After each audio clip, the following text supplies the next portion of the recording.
Hello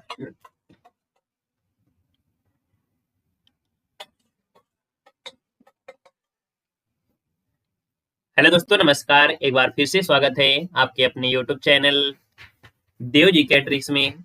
दोस्तों, यहाँ पर डेली जो कि आप देख सकते हैं रात को 8:50 में यहाँ पर हिंदी का टेस्ट लगाने वाले हैं। डेली क्लास होती है, बेहतरीन क्लास होती है। सभी को नमस्ते, राधे राधे भैया, जय माता दी, जय माता दी, सभी को नमस्ते। आज टारगेट कितना रखा जाए ये पहले बताइएगा कि 50 क्वेश्चन में आप लोग कितना टारगेट यहाँ पर लाएंगे, 50 में से कितने क्वेश्चन आप लोग सही करेंगे। आपके मन के हिसाब से यहाँ पर टारगेट रख दिया जाए। यहाँ पर 30 कर दिया जाए, 35 कर दिया जाए या आपका 40 किया जाए। इन 3 टारगेट है और 3 टारगेट में से आपको कमेंट करना है कितना आपको टारगेट आज लाना है। ठीक है, ओके। तो चलिए फिर स्टार्ट करते हैं। पहले क्वेश्चन से ही बिल्कुल से धुआं धुआं करेंगे। कह रहा है आपसे कि सर निम्नलिखित में से कौन शब्द है जातिवाचक संज्ञा नहीं है। ठीक है, नहीं शब्द दिया गया है। चलिए 12 नंबर लाएंगे, वेरी गुड, बहुत अच्छे, यही उम्मीद भी है आपसे। चलिए, हर हर महादेव। तो दोस्तों यहाँ पर दिया है जातिवाचक संज्ञा नहीं है, ये कह रहा है। तो हमने कहा जाति मतलब ये होता है एक से अधिक हो और दिखाई देने वाली चीज भी हो, है ना, जो दिख सके और बहुत ज्यादा हो। तो यहाँ पर आप कहेंगे सर 1 नंबर का जो ऑप्शन है, यहाँ पर देखिएगा जवान बहुत होते हैं, है ना, बालक भी है, मनुष्य है, लेकिन सुंदर क्या है, ये भाव को दर्शाएगा। तो ऑप्शन सी यहाँ पर राइट हो जाएगा, याद रखिएगा। क्लियर हो गया है। अगला क्वेश्चन दिया गया है, निम्नलिखित शब्दों में से विशेषण को आपको पहचानना है। यहाँ पर विशेषण कौन सा है। चलिए, क्वेश्चन नंबर आपका दूसरा है, नंबर लगाना है। तो कहेंगे सर यहाँ पर देखिए दिया है ऐतिहासिक, फिर दिया उपासना, आश्वासन, फिर आपका अपेक्षा। आप कहेंगे सर यहाँ पर देखिए जो आपका ऐतिहासिक दिया गया है कौन है, ऑप्शन ए नंबर ऐतिहासिक। ये आपका जवाब क्या हो जाएगा, ए नंबर है, राइट हो जाएगा दोस्तों, याद रखिएगा, ए नंबर आपका बनेगा। अगला है कर्म के आधार पर क्रिया के जो भेद होते हैं वो कितने होते हैं। कर्म के आधार बताना है, कर्म के आधार पर जो क्रिया के भेद होते हैं वो कितने होते हैं आपको बताना है। तो कहेंगे सर कर्म के आधार पर पूछा है तो 2 ही होते हैं, है ना। कौन कौन होते हैं कर्म के आधार पर, 2 कौन कौन होते हैं। तो आप कहेंगे सर सकर्मक क्रिया और अकर्मक क्रिया, है ना। तो आप कहेंगे आंसर क्या हो गया है, डी नंबर आपका राइट हो जाएगा। अगला क्वेश्चन यहाँ पर दिया गया है और आपसे कह रहा है, ये क्वेश्चन नंबर आपका 4 है, निम्नलिखित में से किस वाक्य में सकर्मक क्रिया का प्रयोग नहीं हुआ है। सकर्मक क्रिया नहीं है आपसे पूछा गया है। सीता भोजन बना रही है, टैगोर ने गीतांजलि लिखी है, रमेश रोज पढ़ने जाता है, बच्चा फल तोड़ रहा है। अच्छा क्वेश्चन है, बताना है 4 नंबर में। तो हमने कहा सकर्मक क्रिया, इसका मतलब ये है कि सकर्म, है ना, कर्म के साथ क्रिया आपको नहीं मिलेगी। कर्म के साथ क्रिया नहीं मिलेगी, अर्थात क्रिया के साथ कर्म नहीं मिलेगी, ये कह सकते हैं क्रिया के साथ कर्म नहीं मिलेगा। तो यहाँ पर देखो भोजन क्या है, यहाँ पर कर्म है। यहाँ पर देखो पढ़ने जाता है, तो यहाँ पर रोज जो आपका है डे है, यहाँ पर फल आपका कर्म है। लेकिन टैगोर ने गीतांजलि लिखी, तो आप कहेंगे सर यहाँ पर आंसर कौन सा आपका बनेगा, बी नंबर या सी नंबर। सी नंबर या डी नंबर आपका बनेगा, जल्दी से बताइएगा 4 नंबर में कौन सा ऑप्शन किया जाए, किस वाक्य में सकर्मक क्रिया नहीं है। तो देखो यहाँ पर सीता भोजन बना रही है, यहाँ पर कह सकते हैं कर्म आपका दिया है। टैगोर ने गीतांजलि लिखी है, इसका मतलब गीतांजलि यहाँ पर क्या हो जाएगा, कर्म आपका हो जाएगा। रमेश रोज पढ़ने जाता है ना, रमेश रोज पढ़ने जाता है। फिर दिया है बच्चा फल तोड़ रहा है, तोड़ना यहाँ पर देखो सी आपका, ये आपका फल इसमें हो गया है। तो आप कहेंगे सर ऑप्शन नंबर आपका सी, ये जो आपका रोज शब्द आपका ये कहीं ना कहीं आपका ये कर्म नहीं है, ये कर्म नहीं है, याद रखिएगा। ठीक है, इसलिए ऑप्शन आपका जाएगा सी नंबर। हमने कहा चारों ऑप्शन देखेंगे और जब चारों ऑप्शन देखेंगे तो आपका आंसर राइट हो जाएगा। ठीक है ना, क्लियर है। चलिए यहाँ पर देखो दिया गया है, आपसे कह रहा है अगला क्वेश्चन यहाँ पर दिया गया है और आपसे कह रहा है राजा सेवक को कंबल देता है ना। अरे हमने अभी लॉक कहाँ किया था भाई, अभी तो हम चारों ऑप्शन बता ही रहे थे, लॉक नहीं किया है ना। आइएगा 5 नंबर में। 5 नंबर आपसे कह रहा है, हमने कहा जब देने की बात करें, है ना, तो सीधा सीधा आपको लगाना है संप्रदान होता है, संप्रदान को के लिए, है ना। तो ऑप्शन क्या हो जाएगा, ए नंबर आपका। अगर आ रहा है तो जवाब बिल्कुल सही बनेगा। अगला है जो देखा नहीं जा सके, उसको बताना है क्या हो जाएगा, जो देखा नहीं जा सके। तो इसका मतलब जो देखा नहीं जा सके, इसका मतलब क्या हो सकता है, पारदर्शी या अपारदर्शी। तो आप कहेंगे सर अदृश्य हो जाएगा। कह रहा है जो देखा नहीं जा सके उसे बोलते हैं अदृश्य। क्या हो जाएगा, अदृश्य। अगर ये बोले कि जिसके पार ना देखा जा सके, जिसके पार ना देख सकते या इस पार से वो उस पार, तब आपका पारदर्शी या पारदर्शी होता है। जो देखा ना जा सके उसे अदृश्य बोलेंगे। ठीक है, अगला क्वेश्चन दिया गया है, कह रहा है कि जो ज्या वर्ण है वो किन वर्णों के संयोग से बना है। हमने कहा ज्या को हमेशा क्या, जो ज्ञा है ज्ञा को हमेशा बोलो ज्या, क्या बोलेंगे, ज्या। और जब ज्या बोलेंगे तो आपका आंसर मिल जाएगा जा धन इया, जो आपका ज्यादा अक्षर होगा, मतलब ऑप्शन बी हो जाएगा। और ये आपका क्या है, संयुक्त आपका वर्ड है। भाववाच्य वाला जो वाक्य होगा इनमें से कौन हो जाएगा, भाववाच्य आपको बताना है। यहाँ पर जो भाववाच्य है वो आपका कौन सा है चलिए यहाँ पर बताइएगा भाववाच्य जो आपका है इनमें से कौन हो जाएगा 8 नंबर में। तो आप कहेंगे सर 8 नंबर की अगर हम बात कर लेते हैं तो कह रहे हैं मालती खाना खाती है, रमेश खाना खा सकता है, हितेश से खाना नहीं खाया जाता, रक्षा दौड़ नहीं सकती। अब बताइए 8 नंबर में ऑप्शन क्या हो जाएगा। तो आप कहेंगे हितेश से खाना नहीं खाया जाता, ऑप्शन नंबर आपका सी राइट हो जाएगा। चलिए यहाँ पर आगे बढ़िएगा, क्वेश्चन दिया गया है। चलिए यहाँ पर अगला क्वेश्चन दिया गया है कि जिसकी लाठी उसकी भैंस, यहाँ पर आपको बताना है जिसकी लाठी उसकी भैंस, यहाँ पर आपका ये है क्या। चलिए यहाँ पर बताना है, आपका आंसर क्या हो जाएगा। यहाँ पर देख सकते हैं 9 नंबर दिया और 9 को ऑप्शन बनेगा डी नंबर। यहाँ पर आप कहेंगे सर ये क्या है, लोकोक्ति है। क्या है, जिसकी लाठी उसकी भैंस, ऑप्शन नंबर आपका डी राइट हो जाएगा, है ना, जिसकी लाठी उसी की भैंस। यहाँ पर आंसर डी बनेगा। अगला क्वेश्चन यहाँ पर दिया गया है कि पुस्तक क्या है, पुस्तक क्या है बताना है। पुस्तक, तो भैया पुस्तक दिया गया है पुरलिंग, है ना, स्त्रीलिंग, तो पुस्तक कैसी है ये तो आप कहेंगे ना। तो आप कहेंगे सर पुस्तक जो आपका स्त्रीलिंग बनेगा, ऑप्शन नंबर आपका बी राइट हो जाएगा। अगला है किसी काम को करने में हिचकिचाना, किसी काम को करने में हिचकिचाना मतलब क्या होता है। तो आप कहेंगे सर संकोच करना, है ना, संकोच करना। जैसे कोई कोई नया नया रिश्तेदार होता है या गांव का लड़का शहर में जाता है और उसको खाने के लिए जब खाना मिलता है तो छोटी छोटी रोटी होती हैं, शहर में गैस की रोटियां होंगी, है ना, और गांव में वो खाता है 5-6 रोटी कितनी बड़ी बड़ी। और शहर में जाएंगे तो भैया उन गांव के जो शहर के लोग होते हैं वो छोटी छोटी रोटी 4 ठे नहीं खाएंगे, वो 2 ही खा लेंगे। और जब गांव का जाएगा वो 5 खाने के बाद भी संकोच करेगा, नहीं मांगेगा, है ना। तो आप कहेंगे सर यहाँ पर देखिए किसी काम को करने में हिचकिचाना, ये आपका संकोच, ऑप्शन आपका ए बनेगा। अगला क्वेश्चन यहाँ पर दिया है और आपसे कह रहा है निम्नलिखित में से अनमेल अनर्थक शब्द आपको बताना है। किसी के साथ ऐसा हुआ है कि हिचकिचाना हो, खाना खाने में हिचकिचा रहे हो।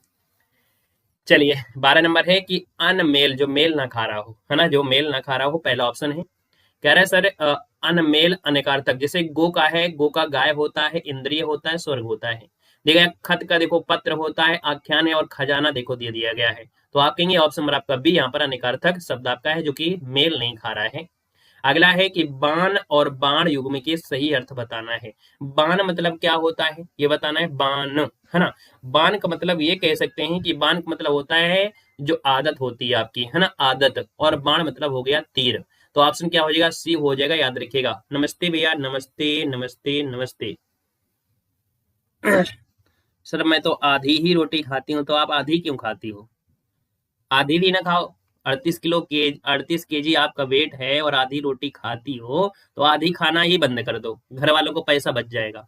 आधा ही खाना बंद कर दो। अरे कम से कम 4 तो खावे करो, चाहे लड़का हो चाहे लड़की हो, 4 के ऊपर तो खावे करो।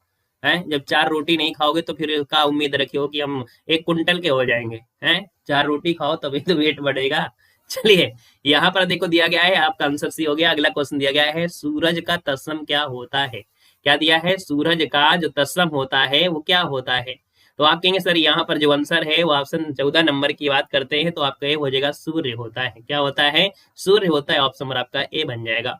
अगला है कि वर्तिका का तद्भव क्या होता है। चलिए यहाँ पर दिया है वर्तिका का तद्भव क्या होता है, यहाँ पर बताना है। चलिए यहाँ पर आपका आंसर है 15 नंबर में, ऑप्शन बी हो जाएगा बाती। क्या होता है, बाती होता है, ऑप्शन बी अगर आपका आ रहा है तो जवाब बिल्कुल क्या हो जाएगा, यहाँ पर आंसर आपका बी बन जाएगा। ठीक है, कम से कम 4 रोटी खाया करो। ठीक है, ओके। चलिए अगला क्वेश्चन दिया गया है, कह रहा है यहाँ पर आपसे कह रहा है कि भैया कुछ आपकी त्रुटियां हैं, है ना, अगर त्रुटि है तो एबीसी में आपको ढूंढना है, और त्रुटि ना मिले तो आपको डी नंबर लगा देना है। तो देखो यहाँ पर दिया गया है आपसे ऑप्शन कि यह मनोहर दृश्य देख के मैं दंग रह गया, क्या त्रुटि है या नहीं है। चलिए बताना है 16 नंबर में क्या त्रुटि आपको मिल रही है क्या। चलिए चलिए देख के दिया है, यह मनोहर दृश्य देख के दिया गया है। अगर हम यहाँ पर थोड़ा सुधार करें तो देख कर, क्या कर दें, देख कर दे तो ज्यादा सही बनेगा, इसलिए गड़बड़ी यहाँ से मिल गई। अगला है यहाँ पर 17 नंबर में लोकोक्ति शब्द बताना है। लोक तथा उक्ति से मिलकर बने हैं। यहाँ पर देखिए 17 की अगर हम बात करते हैं तो आपको मिल चुका होगा, मिलकर बने हैं कह रहा है। और लोकोक्ति जो आपकी होती है बनी है, स्त्रीलिंग के साथ आपका आएगा, है ना। तो आप कहेंगे सर बने के स्थान पर बना शब्द आपका होना चाहिए, है ना। तो बने शब्द नहीं है, बना कर देते तो आपका एक हो जाता है यहाँ पर, इसलिए गड़बड़ ये मिल गया है। यहाँ पर दिया गया है दुर्घटना में 5 स्त्रियां और 1 पुरुष की मृत्यु हो गई। अब आप बताइए 18 नंबर में क्या गड़बड़ी है। 18 नंबर में गड़बड़ी क्या है, 5 स्त्रियों और 1 पुरुष। तो भैया यहाँ पर कहेंगे सर स्त्रियां जो दिया गया है, स्त्रियां, है ना, स्त्रियां नहीं होना चाहिए, स्त्रियों होना चाहिए। 5 स्त्रियों होना चाहिए, याद रखिए 5 स्त्रियों, क्योंकि यहाँ पर स्त्रियां है, स्त्रियों करिएगा। तो आप कहेंगे सर इसमें भी आपको मिल गया है। क्वेश्चन नंबर आपको जो दिया गया है आपका 19 नंबर में, समय अपनी अपेक्षा करने वाले को कभी क्षमा नहीं करना, है ना, क्षमा नहीं करता है। समय अपनी अपेक्षा करने, कुछ यहीं से मिल गया क्या आंसर। आंसर आपको मिल गया है। देखो समय अपनी अपेक्षा करने वालों को, तो भैया अपनी अपेक्षा करने वाले, समय अपेक्षा के स्थान पर उपेक्षा होना चाहिए, अपेक्षा नहीं उपेक्षा होता है। क्या होता है, उपेक्षा होता है। समय अपनी उपेक्षा करने वालों को कभी क्षमा नहीं करता है। समय आया है तो समय का फायदा उठाइए, नहीं तो समय आपके साथ जब खेल खेलेगा ना तो आपको पता भी नहीं चलेगा कि ये समय हमारे साथ कैसे खेल खेल रहा है ना। अगला क्वेश्चन दिया गया है, कह रहा है यहाँ पर 20 नंबर में, संसार में जड़ चेतन जितने भी पदार्थ हैं सब में परिवर्तनशील हैं। तो आप कहेंगे सर ये बात बिल्कुल सही है कि जो सब में दिया गया है ना, ये सब में दिया गया है, तो आप कहेंगे सर इसकी जगह कुछ परिवर्तन कर दीजिएगा, है ना, इसके स्थान पर सब होना चाहिए कि संसार में जड़ हो या चेतन हो जितने भी पदार्थ हैं सब परिवर्तनशील हैं, इसलिए आपको गड़बड़ यहां से आपको मिल गया है। आएगा क्वेश्चन नंबर आपसे दिया गया है, नीचे रिक्त स्थान आपको भरना है और आपसे कह रहा है कि भावना देश के लिए हितकारी होती है। कैसी भावना, जैसी रही भावना मतलब राष्ट्रीयता, राष्ट्रीयता की जो भावना है वो देश के लिए हितकारी होती है। ऑप्शन डी राइट हो जाएगा, याद रखिएगा। अगला है कि प्रगतिकामी व्यक्ति को हमेशा करते रहना चाहिए। प्रगतिकामी जो व्यक्ति होता है ना, याद रखिए प्रगतिकामी व्यक्ति को हमेशा आत्मलोचन करते रहना चाहिए, आत्मलोचन करते रहना चाहिए। यहाँ पर आंसर आपको ए भरना है। कुछ चीजें हैं जिनको आपको रट्टा मारते हुए चलना है। पुरुष पत्नी के मरने पर कहलाता है, पुरुष पत्नी के मरने पर क्या कहलाता है, 23 नंबर आपसे कह रहा है। चलिए तो दोस्तों याद रखिए इसे विधुर कहते हैं। क्या कहते हैं, विधुर कहते हैं। यहाँ पर जो आंसर है वो आपका बी राइट हो जाएगा, याद रखिएगा, ठीक है ना।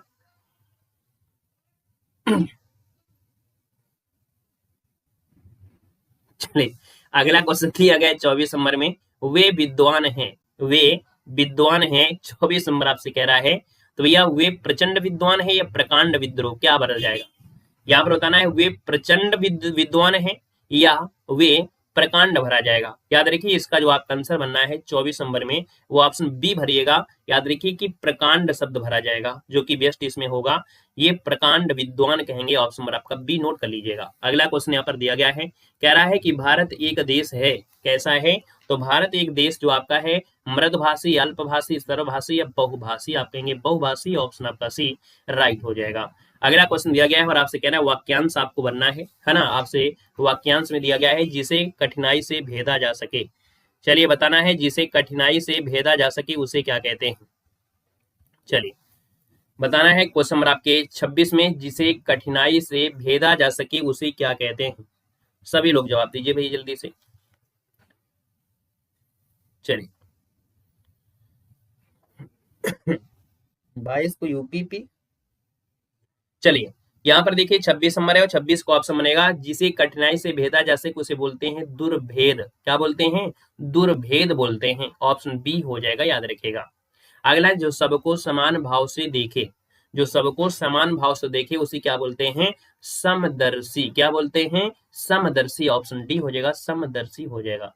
अगला है परलोक से संबंधित, जो परलोक से संबंधित होता है उसे क्या कहते हैं। 28 नंबर की बात करते हैं, जो परलोक से संबंधित होता है उसे बोलते हैं पारलौकिक। क्या बोलते हैं, पारलौकिक। अगर ऑप्शन आ रहा है ये नंबर है तो जवाब बिल्कुल सही हो जाएगा, पारलौकिक बनेगा। अगला है पीछे पीछे चलने वाला, पीछे पीछे चलने वाला जो होता है उसे क्या कहते हैं? दोस्तों याद रखिएगा, पीछे पीछे चलने वाले को बोलते हैं अनुगामी। क्या बोलते हैं? अनुगामी कहते हैं। लेकिन अगर आप पत्नी के पीछे पीछे चलेंगे तो भी कहेंगे जोरू का गुलाम है ना। तो याद रखिए, इसका आंसर ये हो जाएगा अनुगामी बनेगा, अनुगामी। अगला है जिसके हृदय में ममता नहीं है। जिसके हृदय में ममता नहीं है उसे क्या कहते हैं? तो दोस्तों जिसके हृदय में ममता नहीं होती उसे निर्मम कहते हैं। निर्मम ऑप्शन आपका डी अगर आ रहा है जवाब तो बिल्कुल सही बनेगा। अगला है कि बाल की खाल निकालना, इस मुहावरे का अर्थ बताना है। घर में बहुत ऐसे लोग होते हैं, आस पड़ोस में बहुत होते हैं कि वो बाल की खाल निकालना शुरू कर देते हैं। कोई भी बात करो उसका कुछ ना कुछ निकाल ही देंगे, है ना। बाल में खाल मतलब कहते हैं बढ़ा चढ़ा कर नहीं, गुण दोष की परख नहीं, यहाँ पर बहुत मीन मेख का निकालना। क्या बोलेंगे? ऑप्शन आपको सी भरना है, बहुत मीन मेख निकालना मतलब बाल की खाल निकालना। ऑप्शन नंबर आपका हो जाएगा सी नंबर है, राइट हो जाएगा, याद रखिएगा, है ना। अगला क्वेश्चन दिया गया है समान व्यवहार करना के लिए लोकोक्ति है क्या? चलिए, कोई भी फैमिली को बीच में नहीं लाएगा, है ना। हम ही केवल फैमिली को बीच में लाएंगे, क्योंकि हम उदाहरण आपको देते हैं घर पड़ोस मोहल्ला, क्योंकि कहते हैं बच्चे की मातृभाषा ही सबसे पहली भाषा होती है। तो हम आपको जो भाषा सिखाते हैं वो आपके फैमिली से ही सिखाते हैं। आधा प्रयास करते हैं कि आप अपने उदाहरण को अपने फैमिली से, अपने परिवार से, अपने अड़ोसी से, पड़ोसी से आप सीखें, ठीक है। और आप लोग आगे पीछे मत करिएगा, ठीक है। चलिए, क्वेश्चन नंबर आपका 32 है और 32 की बात करते हैं। तो आप कहेंगे सर 32 को ऑप्शन जो आएगा कि समान व्यवहार करना, इस लोकोक्ति का बताना है कि एक ही लकड़ी से सबको हाँकना, मतलब ऑप्शन आपका ये नंबर है, राइट हो जाएगा। दोस्तों याद रखिएगा, है ना। ये कहते हैं एक ही आंख से देखना, सबको समान भाव से देखना। यहाँ पर आंसर आपका ए राइट हो जाएगा, याद रखिएगा, ठीक है ना। चलिए, अगला क्वेश्चन यहाँ पर दिया है कि प्रा उपसर्ग से निर्मित शब्द आपका नहीं है। प्रा उपसर्ग से निर्मित शब्द आपका जो है नहीं है, वो आपसे पूछा गया 33 नंबर में। हमने कहा सर प्राचार्य दिया है, प्रमेय दिया गया है, आपसे प्रवीण दिया है, लेकिन जो पयोद दिया है इसमें कहां से आएगा? तो नहीं आएगा, ऑप्शन आपका बी हो जाएगा। अगला दिया गया है, आपसे कह रहा है भनक शब्द में प्रत्यय लगा है। गुड इवनिंग भैया, गुड इवनिंग। कह रहा है भनक शब्द में लगा प्रत्यय जो आपका है भनक, अक, अक। और अक की अगर हम बात कर लेते हैं 34 नंबर में, तो ऑप्शन क्या हो जाएगा? ये अक हो जाएगा, बी नंबर आपका बनेगा। अगला आपसे कह रहा है कि धूमिल शब्द का विपरीत शब्द क्या होता है? धूमिल शब्द का विपरीत क्या होता है आपसे कह रहा है। तो धूमिल का विपरीत क्या हो जाएगा? चलिए, धूमिल का विपरीत क्या होगा? स्वच्छ हो जाएगा, चमकीला होगा, धुंधला होगा या उज्जवल होगा। क्वेश्चन नंबर आपका 35 से जवाब देना है। धूमिल का विपरीत शब्द क्या होता है? चलिए, धूमिल की अगर हम बात करते हैं तो साफ के भी कहेंगे, साफ भी कह सकते हैं, और चमकीला भी कह सकते हैं, स्वच्छ भी कहते हैं। अब इसमें से क्या लगाया जाए भाई? बड़ा गड़बड़ आ गया। हाँ, विपरीत शब्द ही पूछा गया है। धूमिल का विलोम क्या बोले? अब क्या लगाएं? स्वच्छ लगाएं, चमकीला लगाएं, धुंधला लगाएं, उज्जवल लगाएं। ज्यादा बेस्ट क्या हुई है? ज्यादा बेस्ट उज्जवल हो जाएगा, बिल्कुल सही है। धूमिल का होता है उज्जवल, है ना। याद रखिए, इसको ऑप्शन देना है डी नंबर है, उज्जवल आपका आंसर देना है, उज्जवल बताना है, याद रखिएगा। नोट कर लीजिएगा, स्क्रीनशॉट ले लीजिएगा, 2-4 साइट आप देखेंगे तो थोड़ा ज्ञान बढ़ेगा।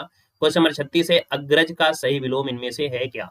तो भैया यहाँ पर कहेंगे अग्रज, अग्रज मतलब जो होते हैं तुम्हारे बड़े भैया, है ना, जो पहले आए, क्या हो, जो आपसे पहले आए हो अग्रज होता है, और आप उनसे छोटे हैं, इसका मतलब हम कहेंगे सर अनुज हैं। ऑप्शन नंबर आपका ए राइट हो जाएगा, याद रखिएगा, ठीक है, क्लियर है। अगला है कि महोदय शब्द का संधिविच्छेद आपको करना है। यहाँ पर दिया है महोदय शब्द का संधिविच्छेद बताना है, 37 नंबर आपसे दिया गया है। हाँ, हमारे हिसाब से नहीं होना चाहिए, लेकिन ये क्वेश्चन पूछा गया था, और पूछा गया था तो उसमें उज्जवल सही किया गया। किस उद्देश्य से सही किया गया है वो आयोग के ऊपर डिपेंड है। बाकी जो ज्यादा बेस्ट आंसर हमें लगा वही आपको लगाया गया है, बाकी आप भी चेक करिएगा, आपको साइट में मिल जाएगा। देखो, महोदय दिया है, ओ की मात्रा है, हमने कहा कि ओ की मात्रा मिलती है, गुण संधि आपको लगाना है, और गुण संधि लगाए तो महाधन उदय लगेगा, और महाधन उदय है तो ऑप्शन बी राइट हो जाएगा। अगला है विसर्ग संधि का उदाहरण देना है 38 नंबर में, और 38 की बात करते हैं तो भैया सज्जन में तो होगा नहीं क्योंकि व्यंजन संधि है, लेकिन हरिश्चंद्र में अगर सा हटा दें, विसर्ग लगा दें, तो आप कहेंगे सर इसका बन जाएगा हरि, और इसके बाद विसर्ग लगेगा, प्लस लगेगा, और हरिचंद बन जाएगा, तो ऑप्शन बन जाएगा बी नंबर हो जाएगा। अगला दिया गया है आपसे क्वेश्चन, जिस समास में दूसरा पद प्रधान होता है उसे क्या कहते हैं? जिस समास में दूसरा पद प्रधान हो, और जिसमें से दूसरा पद प्रधान हो जाए ना, वो होता है तत्पुरुष समास होता है। जैसे राजपुत्र, क्या होता है? राजपुत्र होता है। तो हम यहाँ पर ये बोलते हैं राजद्रोह, राजद्रोह हो गया। तो कहीं ना कहीं परिवर्तन क्या हो रहा है, दूसरे वाले में हो रहा है, और जब दूसरे में हो रहा है तो दूसरा पद प्रधान हो जाएगा। अमरस क्या होता है बताना है। अमरस, अमरस है क्या, तो अमरस एक संचारी भाव है। संचारी भाव की संख्या होती है 33 होती है। और 34वां संचारी भाव आप बताएंगे, जो लोग बातें कर रहे हैं वो लोग ये बताएं कि भैया संचारी भाव 34वां संचारी भाव कौन होता है। चलिए जल्दी से बताइए, संचारी भाव जो आपका है क्या होता है। चलो, लड़कियां बोलने के लिए तो बनी है भाई, लड़कियां नहीं बोलेंगे तो क्या लड़के बोलेंगे। शादी में आप देख लीजिए, जिस शादी में लड़कियां नहीं होंगी, औरतें नहीं होंगे, तो वो शादी में मालूम है जैसे कोई स्वर्गवास हो गया हो, ऐसा लगेगा। और आदमी आदमी हो तो मालूम है वहां पर लगेगा ही नहीं कि यहाँ शादी हो, ऐसा लगेगा कि यहाँ पर किसी का निधन हो गया है, इसलिए सब लोग इकट्ठा हो गए तेरही के जैसे। इसलिए लड़कियों का ये कह सकते हैं बोलने का ये हक है, बोल सकती है, कोई दिक्कत नहीं है, ठीक है ना। ये जेंडर रूढ़िवादिता है, उसको समाप्त नहीं करना है भाई। अगर लड़कियों के शरीर में, बॉडी में खून जो होता है 4 से 5 लीटर होता है, तो आदमी के अंदर खून कितना होता है, 5 से 6 लीटर होता है। भगवान ने कुछ सोच समझ के ही बनाया होगा, ठीक है। बोल लिया करो थोड़ा बहुत, हम ना कुछ कहेंगे, ठीक। चलिए यहाँ पर देखो 34वां संचारी भाव जो आपका है वो कौन सा है, छल है। कौन है, छल नामक संचारी भाव जो कवि देव कहते हैं। अगला क्वेश्चन दिया गया है, निम्नलिखित में से अपरूहित अलंकार जो आपका है कौन सा है। देखो दिया है कि अपरूहित अलंकार जो आपका है वो किसमें है, पूछा गया 41 नंबर में। तो दोस्तों यहाँ पर देखिएगा कि यह चंद्र नहीं मुख है, यह चंद्र नहीं मुख है। दोस्तों याद रखिए, इसको ऑप्शन डी राइट हो जाएगा। और ये जो होता है कहीं ना कहीं उपमा अलंकार के ही जैसा आपका होता है। तो आप कहेंगे सर जो 41 नंबर आपसे दिया गया है, 41 नंबर की अगर हम बात कर लेते हैं तो ऑप्शन जो आपका बनेगा वो आपका बनेगा कौन सा, डी नंबर। मतलब परिभाषा होती है कि जहां उपमेय में उपमान का आरोप अर्थात निषेध सहित हो, वहां पर क्या होता है, अप्रभुत अलंकार होता है, याद रखिएगा। अगला क्वेश्चन दिया गया है, असाधारण का अंग्रेजी रूप क्या होता है। असाधारण का अंग्रेजी रूप पूछा गया है 42 नंबर में। तो 42 की अगर बात करें तो यहाँ पर देखिएगा ये जो आपका है ना, इंग्लिश में दिया है एक्स्ट्राऑर्डिनरी, एक्स्ट्राऑर्डिनरी जो दिया है ये आपका होता है असाधारण, ऑप्शन आपका ए बनेगा। चलिए अगला क्वेश्चन आपसे दिया गया है कि विश्व में बोली जाने वाली विभिन्न भाषाओं में हिंदी भाषा को बोलने वालों का जो स्थान है वो आपका है कौन। चलिए 43 को ऑप्शन देना है। 43 की अगर हम बात कर लेते हैं तो ऑप्शन में से राइट क्या हो जाएगा, कोई ऑप्शन इनमें से नहीं है। एक नया ऑप्शन क्रिएट कर लीजिएगा, यहाँ पर 3 कर लीजिएगा, हम आपको 3 कर दे रहे हैं, ठीक है। दिख रहा है क्या, दिख रहा है तो यहाँ पर एक काला कर देते हैं, ठीक है। यहाँ पर काली लाइन खींच देंगे और इसे 3 कर देंगे। अब तो सही है। याद रखिएगा विश्व में जो विभिन्न भाषाओं में हिंदी भाषा जो बोली जाती है, इनकी संख्या याद रखिए विश्व में कौन सी स्थान है, तीसरा स्थान है। पहली भाषा आपकी अंग्रेजी है, याद रखिएगा पहली भाषा आपकी कौन सी है, तो अंग्रेजी है। दूसरी भाषा कौन सी है, मंदारिन है, जिसे मंदारिन को हम बोलते हैं चीनी, है ना। मंदारिन जो भाषा है, मंदारिन भाषा को बोलते हैं चीनी भाषा जो आपकी होती है उसे मंदारिन कहते हैं। निहू निहू कहते हैं, अर्थात नमस्ते नमस्ते होता है, ठीक है। हेलो निहू मतलब होता है नमस्ते नमस्ते, ठीक है। तो याद रखिए यहाँ पर हिंदी जो आपकी है विश्व में तीसरी भाषा होती है। आप देखिएगा चाइना बोलेंगे हेलो निहू, निहू मतलब होता है नमस्ते, ठीक है। क्वेश्चन नंबर आपका 44 है और आपसे कह रहा है रीत काल के कवि कौन है।